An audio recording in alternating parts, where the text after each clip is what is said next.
Albert Einstein once said, "Imagination is everything. It is a preview of life's coming attractions." What did he mean when he said this? He meant that our thoughts create our outer world. He never specifically mentioned the name the law of attraction, but this is the underlying concept of what he said. And what do writers like Albert Einstein, Beethoven, Galileo, Edison, Da Vinci, Plato, and so many more have in common? They knew the powerful secret, and that secret is the law of attraction that I'm going to talk about right now.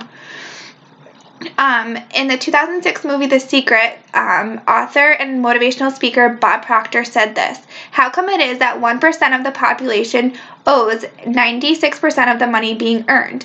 This is because they all knew the powerful tool of the law of attraction." And it can change all aspects of our lives, from wealth to happiness to relationships and love. We all have the power to apply this law and change our lives, but many of us do not know it or do not know how to apply it in our life. I was first introduced to the law of attraction in 2007 when I watched The Secret with my friend from high school, and it dramatically changed my life. I never understood the magnitude of my thoughts, and I never knew that I had the power to create the life I wanted until this point, and my life hasn't been the same since. So we are all energy, and our universe is energy, and our thoughts are energy. By understanding and applying the law of attraction, we can create and gain control over our lives using this special tool. I will be talking about the concept of the law of attraction, some scientific facts behind the law of attraction, and I will explain how you can implement the law of attraction and start changing your life today. Whether you believe it or not, right now, in this very moment, you are using the law of attraction because you are thinking. Every time you are thinking, you are using the law of attraction. Many of us are familiar with certain laws, such as the law of gravity, but what about the law of attraction? It's a relatively simple concept that implies that thoughts become things, or like attracts like. Negative thoughts lead to negative outcomes, while positive thoughts lead to positive outcomes. Everything down to an atom is energy.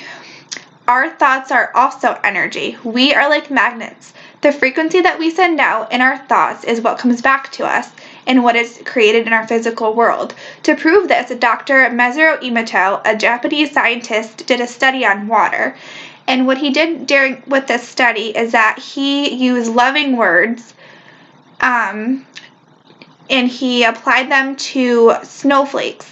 And he found that the loving words created beautiful, complex, colorful snowflake patterns, while water exposed to negative words and thoughts created incomplete, asymmetrical, and snowflakes with dull colors. And I have a picture.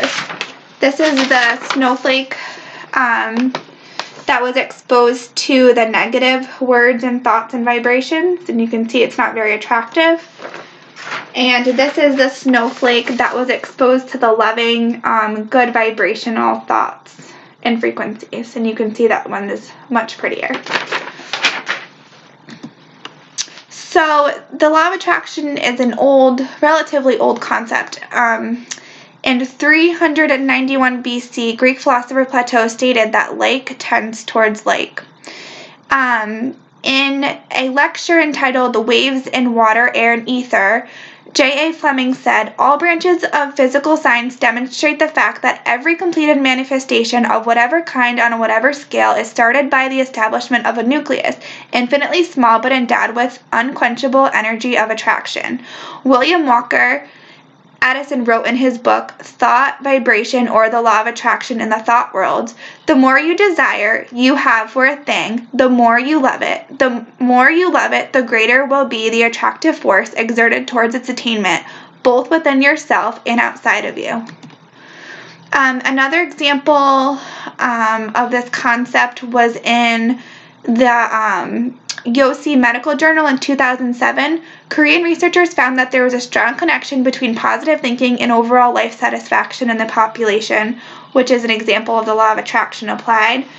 Another example, scientists working at the Wellcome Trust Center for Neuroimaging at the Institute of Neurology in London have discovered that people who visualize a better future are more likely to be able to bring that future into existence.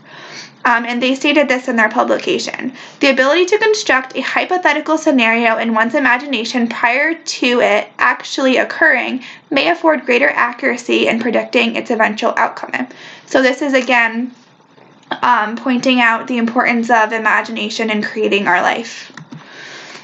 So psychologists also support the use of affirmations and imagination. For example, a researcher at the University of Exeter published a study on the constructive repetitive thought. They found that people who consistently tell themselves that they can meet a goal are more likely to meet that goal and secure the positive outcome that they were looking for. Mirror neurons can also explain this concept by explaining the concept of good vibrations. So mirror neurons are neurons that mirror the behavior we observe.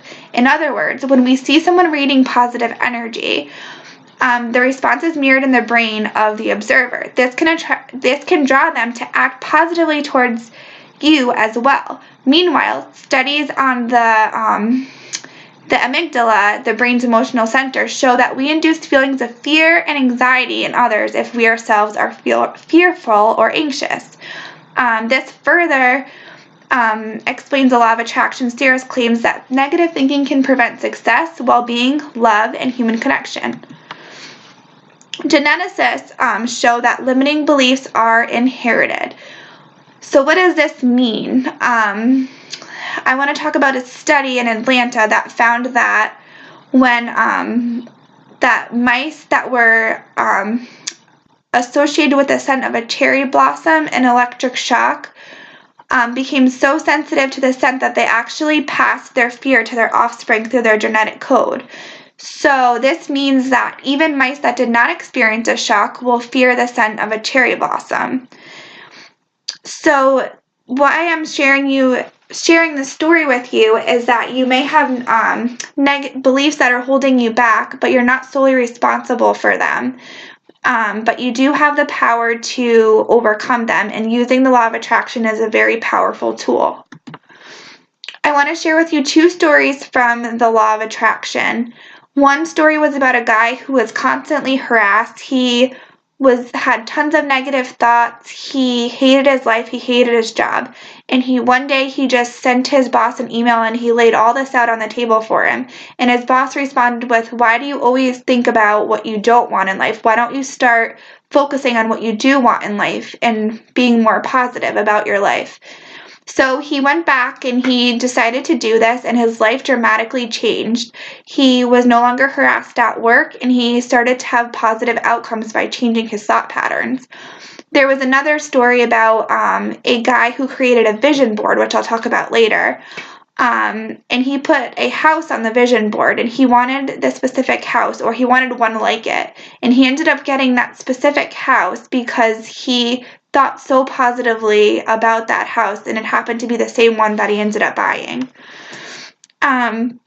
So how can we apply this into our life? So I like to think of the universe as a catalog. There's so many options. We just have to narrow down exactly what it is that we want in life.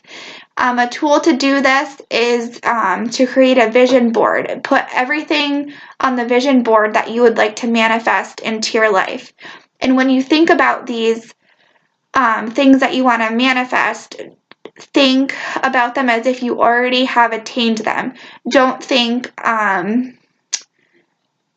just think about them like they already exist. Like if you want a new car, just imagine yourself driving the car like you already have it. And don't think so much about how the car is going to get to you. Just think that you already have it and let the universe do the rest. For example, you might want a new job. Think about the job as if you already have the job. Instead of saying you hope that it happens, say, I have this job and I love this job, and I'm so grateful that I finally have the job that I've always wanted.